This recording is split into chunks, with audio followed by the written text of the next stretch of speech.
Hello student, स्वागत है आपका हमारे यूट्यूब चैनल पे। आज हम कक्षा 10वीं गणित अध्याय 5 अनुपात एवं समानुपात में सतत अनुपात को पढ़ने वाले हैं। सतत समानुपात को पढ़ने वाले हैं। सतत समानुपात होता क्या है, हम इसको पढ़कर जानते हैं। इसमें क्या लिखा है देखो। कई ऐसी राशियाँ जिनमें पहली और दूसरी राशि में वही अनुपात होता है जो तीसरी और तीसरी राशि में, और यह तीसरी और चौथी राशि के अनुपात के भी बराबर होता है। इससे आप क्या समझे? इसका मतलब यह है कि जैसे कि हमारे पास कोई राशियां हैं ABCDE, ठीक। तो इसके पहले व दूसरी राशि का अनुपात, इसके पहले व दूसरी राशि का अनुपात क्या होगा? A/B। इसके पहले व दूसरी राशि का अनुपात होगा दूसरी व तीसरी राशि के अनुपात के बराबर। दूसरी व तीसरी राशि के अनुपात के बराबर मतलब कि B/C। और जो दूसरी और तीसरी राशि का अनुपात है उसका अनुपात होगा तीसरी और चौथी राशि के अनुपात के बराबर। इसी प्रकार तीसरी और चौथी राशि का अनुपात होगा चौथी एवं पांचवी राशि के अनुपात के बराबर मतलब कि D/E। हम देखते हैं B यहाँ हो रहा है और देखो C इधर हो रहा है और D यहाँ है, D यहाँ भी है। तो इसका मतलब ये है, एक बार और फिर से पढ़ते हैं इसको। कई ऐसी राशियाँ जिनमें पहली और दूसरी राशि में वही अनुपात होता है जो दूसरी और तीसरी राशि में होता है, और दूसरी और तीसरी राशि में, और यह तीसरी और चौथी राशि के अनुपात के बराबर होता है। इसी को हम सतत समानुपात कहते हैं। एक उदाहरण से समझते हैं। जैसे कि हमारे पास तीन राशियां हैं A/B/C। तब हम इसको किस रूप में लिखेंगे? सतत अनुपात के कारण इसको लिखेंगे A/B, मतलब A/B बराबर B/C, या ऐसे A/B समानुपात B/C। पहली व दूसरी राशि का अनुपात होगा दूसरी व तीसरी राशि के बराबर। पहली व दूसरी राशि का अनुपात है दूसरी व तीसरी राशि के बराबर। ओके, अब एक क्वेश्चन सॉल्व करते हैं। हमें दिया गया है क्वेश्चन 6 और 54 का मध्यानुपाती। 6 और 54 का मध्यानुपाती पता करें। 6 और 54 का मध्यानुपाती पता करें। तो मानेंगे हम हल करके। माना 6 और 54 का मध्यानुपाती, 6 और 54 का मध्यानुपाती x है। तब इसको हम कैसे लिखेंगे? 6:x समानुपात x अनुपात 54। जानते हैं ना, जैसे कि यहाँ B था तो B को दोनों के साथ बराबर बराबर करके लिखे ना, क्योंकि सतत समानुपात में क्या होता है, पहली और दूसरी राशि का यहाँ जो हम मानेंगे मध्यानुपाती, मतलब कि इसके मध्य में आएगा। तो माना हम मध्यानुपाती x माने तो पहली व दूसरी राशि का अनुपात दूसरी व तीसरी राशि के अनुपात के बराबर होगा। तो यहाँ हो रहा है ना 6:x बराबर x अनुपात 54। पहली व दूसरी राशि का अनुपात दूसरी व तीसरी राशि के अनुपात के बराबर हो रहा है। अब यहाँ से हम x का मान निकाल लेंगे। तो 54 का 6 के साथ गुणा, 6 गुणा 54, और इधर x के साथ गुणा x स्क्वायर। इसको इधर पक्षांतर कर देंगे तो x square is equal to हो जाएगा 6 गुणा 54।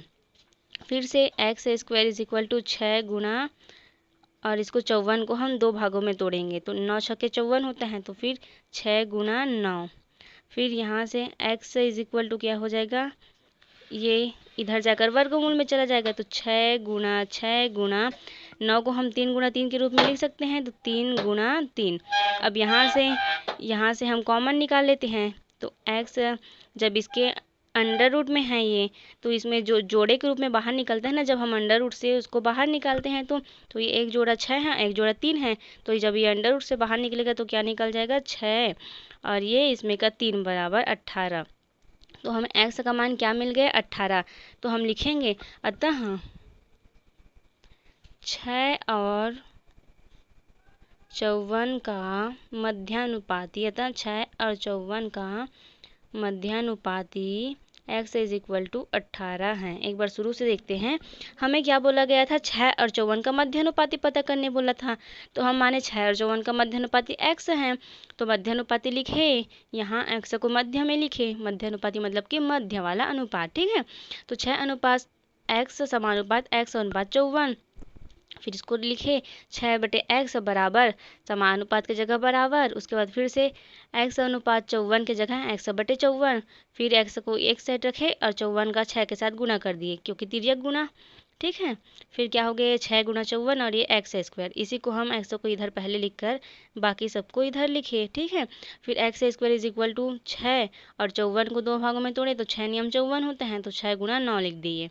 फिर x² में है, इधर चला गया तो इधर ये बाकी जो संख्याएं हैं वो वर्गमूल में आ गई। ठीक है, उसके बाद जो 9 है उसको हम फिर से दो भागों में तोड़े तो 9 को हम 3 गुना 3 लिख सकते हैं, तो यहाँ लिखे। फिर जब हम इसको ये जोड़े के रूप में बन गया 6 गुना 6 और 3 गुना 3, और जब इसको हम अंडर रूट से बाहर निकाले तो एक एक डिजिट बाहर, एक एक संख्या बाहर निकला। फिर 6 और 3 हमारे पास आया तो 6 और 3 को गुना किए तो हमारे पास 18 आया। तो हमें प्राप्त हो गया इस प्रकार 6 और 54 का मध्य अनुपाती। अब प्रश्नावली का क्वेश्चन देखते हैं इसी से रिलेटेड। प्रश्नावली तीसरा का क्वेश्चन हमें, हाँ ये इसको सॉल्व करते हैं। यदि ए और सी का मध्यानुपाती b हो तो सिद्ध करें कि a² + b² upon a b = a + c upon b। ठीक है, हमें क्या दिया है, ए और सी का मध्यानुपाती b हो। हम यहाँ से लिखेंगे प्रश्नावली 3 का ये है 5वां क्वेश्चन। ठीक है, हम यहाँ से लिखेंगे दिया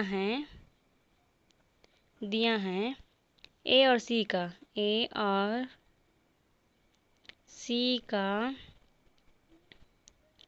मध्यानुपाती दिया है, ए और सी का मध्यानुपाती बराबर b। अतः क्या हो जाएगा, a अनुपात b समानुपात b अनुपात c। ओके, और हमें सिद्ध करने के लिए क्या बोला है, हमें सिद्ध करना है a² + b² upon a B. हम जो सिद्ध करना है उसको यहाँ लिखेंगे। हमें सिद्ध करना है, क्या सिद्ध करना है, a² + b² upon a b = a + c upon b। ठीक है, तो अब इसको लेकर चलते हैं। तो इसको लेकर चलेंगे तो क्या हो जाएगा, a अनुपात b मतलब कि a/b और समानुपात की जगह बराबर, और ये b अनुपात c की जगह b/c। अब इसको सॉल्व करते हैं तो तिर्यक गुणा करेंगे तो a का c के साथ गुना ac और b का b के साथ गुना b²। तो हमें यहाँ से b² की वैल्यू क्या दिख रही हैं, ac दिख रही हैं, और हमें सिद्ध करना है इतना।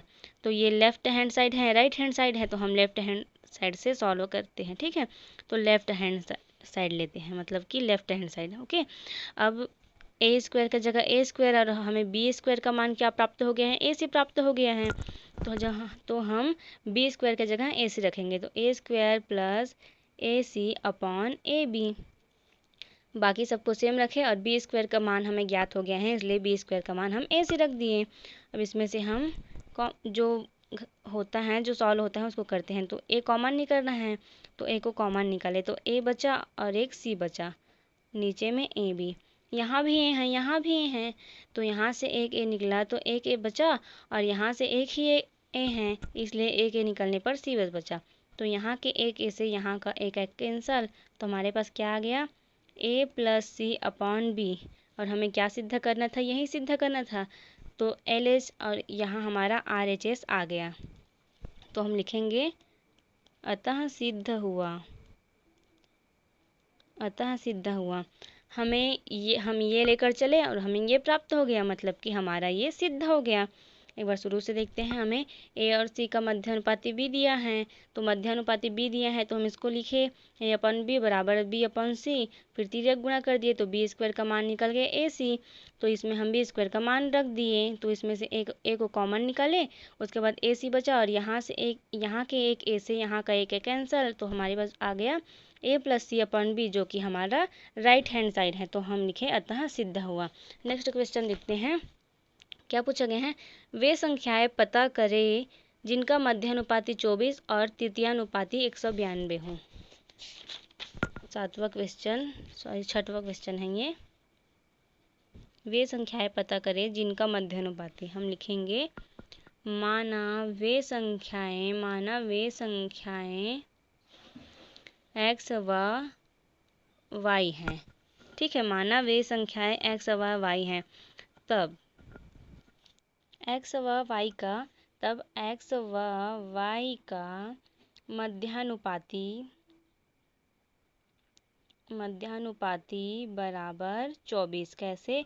हमें बोला गया है कि वे संख्या याद कीजिए जिनका मध्यानुपाती 24 व तृतीय अनुपाती 192 है। तो हम माना वे संख्या x और y हैं, तब x और y का मध्यानुपाती 24 मतलब कि x अनुपात y समानुपात y अनुपात x अनुपात 24 अनुपात y, क्योंकि x व y का मध्य अनुपात 24 है मतलब कि मध्य का अनुपात 24 है। इसको हम इस रूप में लिख सकते हैं, x अनुपात 24 समानुपात 24 अनुपात y।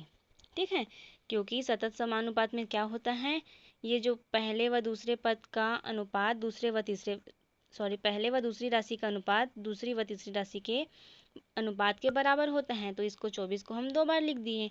इसको अब लिखेंगे x अपॉन 24 बराबर 24 अपॉन वाई। अब फिर से तिर्यक गुणा कर देंगे तो x into y is equal to 24 गुणा 24, तो x y is equal to 24 का वर्ग। ये हो गया हमारा, हम समीकरण 1 मान लेते हैं। और हमें क्या बोला है कि तृतीयानुपाती 192 है, तो हम लिखेंगे x व y का तृतीयानुपाती बराबर 192। तो क्या हो जाएगा प्रश्नानुसार, x अनुपात y अनुपात 192, क्योंकि तृतीयानुपाती बोला है मतलब कि तीसरे नंबर में आने वाला अनुपात।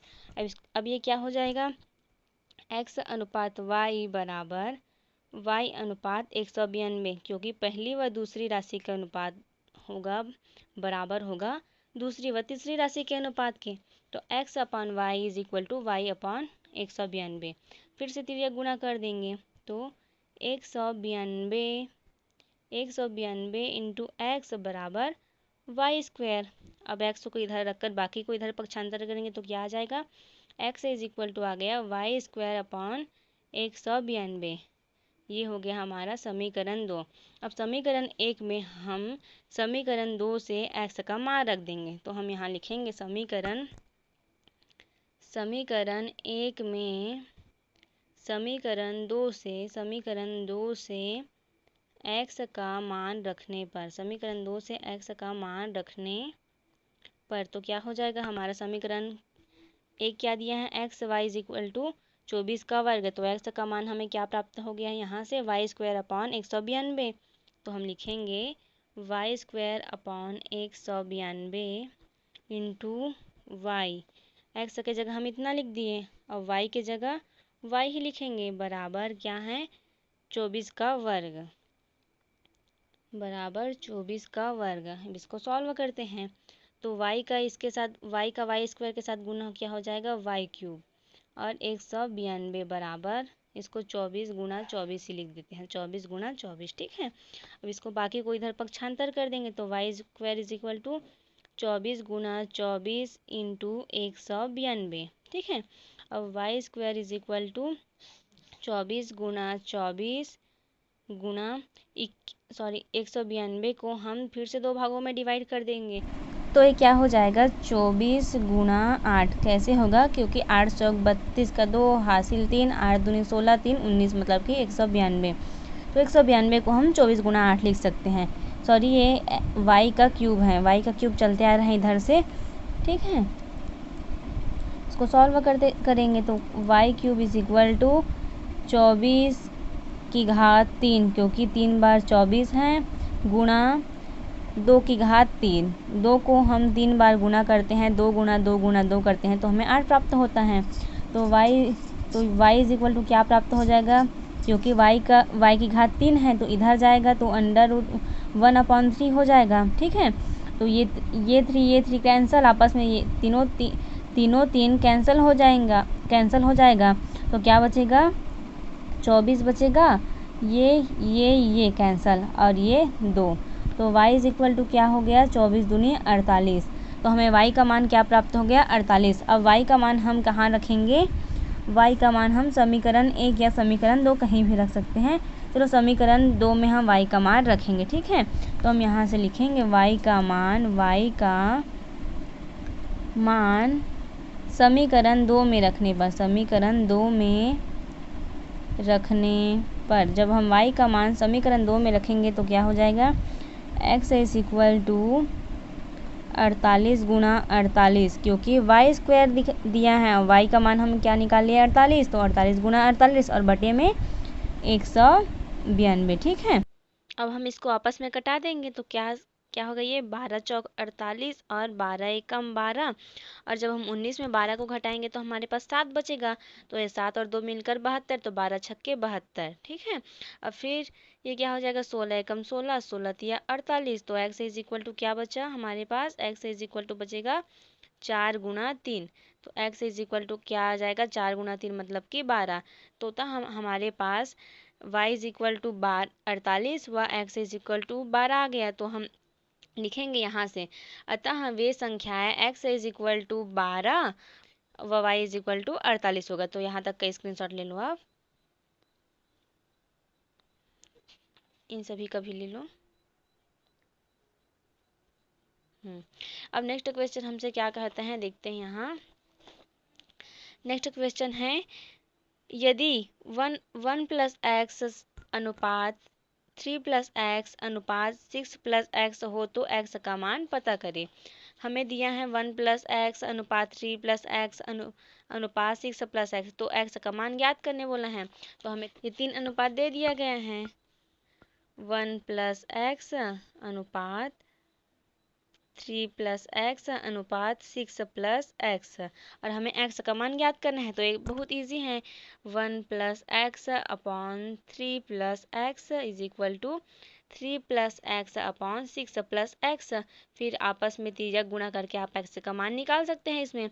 तो इसको आप निकाल लेना। ये वाला क्वेश्चन देखते हैं, दो संख्या 3 अनुपात 5 के अनुपात में हैं, यदि प्रत्येक में से 9 घटाया जाए तो वे 12 अनुपात 23 के अनुपात में हो जाती है। बताइए पहली संख्या क्या है।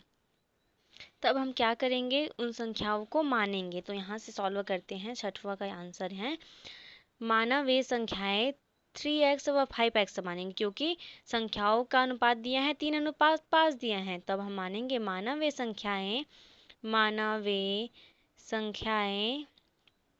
3x व 5x हैं। क्योंकि 3x व 5x क्यों माने, क्योंकि इनका अनुपात दे दिया गया है हमें।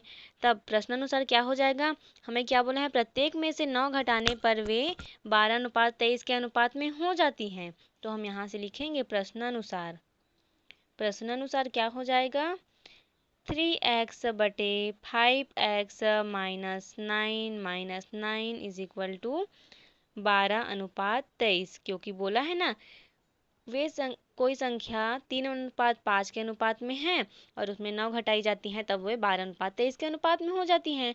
तब हम उन संख्या को 3x व 5x मान लिए और उसमें प्रत्येक में से हम 9 को घटा दिए और नई संख्या को 12 अनुपात 3 के अनुपात में मान लिए।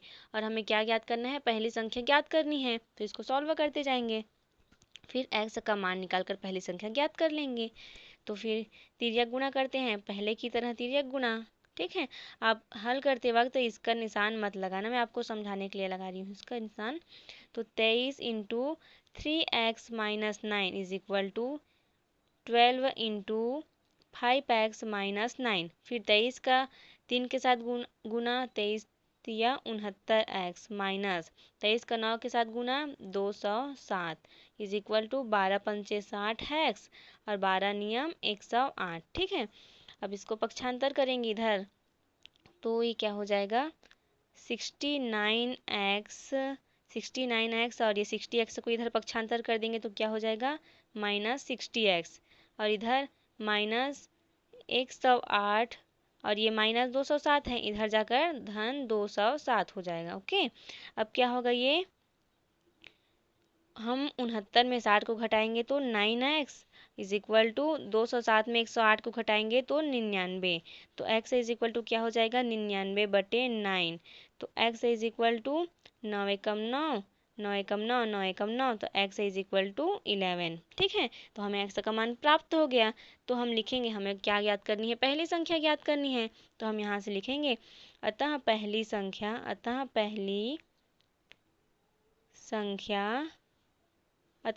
संख्या पहली संख्या 3x होगी क्योंकि हम 3x और 5x तो संख्या माने हैं और इसमें हमें पहली संख्या ज्ञात करनी है। तो पहली संख्या 3x है तो यहाँ पहली संख्या 3x is equal to 3 into 11 क्योंकि x का मान हमें 11 प्राप्त है। 3 इंटू 11 बराबर 33 होगी। ये हो गया हमारा आंसर। तो आप यहाँ तक का स्क्रीनशॉट ले लो। और नेक्स्ट क्वेश्चन क्या दिया है, ये जो हम इसके आगे जो कॉन्सेप्ट पढ़ेंगे ना उससे रिलेटेड ये क्वेश्चन है, ठीक है। तो जहाँ तक हम पढ़ें वहाँ तक उससे रिलेटेड हम क्वेश्चन यहाँ तक का सॉल्व कर चुके हैं। अब इसका कॉन्सेप्ट पढ़कर इसको सॉल्व करेंगे, ठीक है। तो आज के लिए बस इतना ही। यदि आपको हमारा वीडियो अच्छा लगे तो हमारे वीडियो को लाइक करना और मेरे चैनल को सब्सक्राइब करना ताकि मैं जो वीडियो अपलोड करूँगी उसका नोटिफिकेशन आपके तक पहुँच पाए। Thank you.